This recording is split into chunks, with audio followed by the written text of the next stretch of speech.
সকলকে ধন্যবাদ জানাচ্ছি। ত্রয়োদশ জাতীয় সংসদ নির্বাচন ও গণভোট 2026-এর ঢাকা 20 এবং 193 এর ফলাফল ঘোষণা করা হচ্ছে বেসরকারিভাবে। এখানে আমাদের খালি পোস্টাল ব্যালটের ভোটটা বাকি আছে। এছাড়া বাকি যে আমরা 147টা কেন্দ্রের ফলাফল পেয়েছি, সেই ফলাফলের প্রেক্ষিতে ফলাফল ঘোষণা করা হচ্ছে। প্রথমেই আছেন আহসান খান, জাতীয় পার্টি লাঙ্গল। ওনার প্রাপ্ত ভোট সংখ্যা হচ্ছে 3076। এরপরে আছেন নাবিলা তাসনিদ, জাতীয় নাগরিক পার্টি এনসিপি। ওনার প্রতীক ছিল শাপলাকলি। ওনার প্রাপ্ত ভোট হচ্ছে 56,343।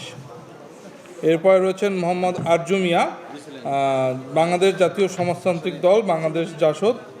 ওনার প্রতীক ছিল মোটর গাড়ি কার। উনি পেয়েছেন 198 ভোট। এরপরে আছেন মোহাম্মদ আশরাফ আলী, খেলাফতে মজলিস। ওনার মার্কা ছিল দেওয়াল ঘড়ি। উনি ভোট পেয়েছেন 9083টি। এরপরে আছেন মোহাম্মদ তমিজউদ্দিন, বাংলাদেশ জাতীয়তাবাদী দল বিএনপি। ওনার মার্কা ছিল ধানের শীষ। ওনার প্রাপ্ত ভোট হচ্ছে 1,60,428টি। এরপরে আছেন জনাব হেলালুদ্দিন আহমেদ, আমার বাংলাদেশ পার্টি এবি পার্টি। ওনার বরাদ্দকৃত প্রতীক ছিল ঈগল। উনি ভোট পেয়েছেন 478টি।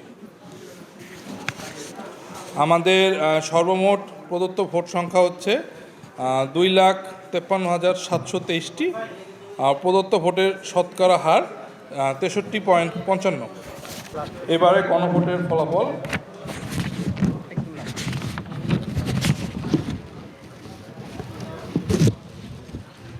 আমাদের গণভোটের হার পক্ষে ভোট পড়েছে 1,58,412টি এবং নায়ের পক্ষে ভোট পেয়েছে 50,114টি। ধন্যবাদ।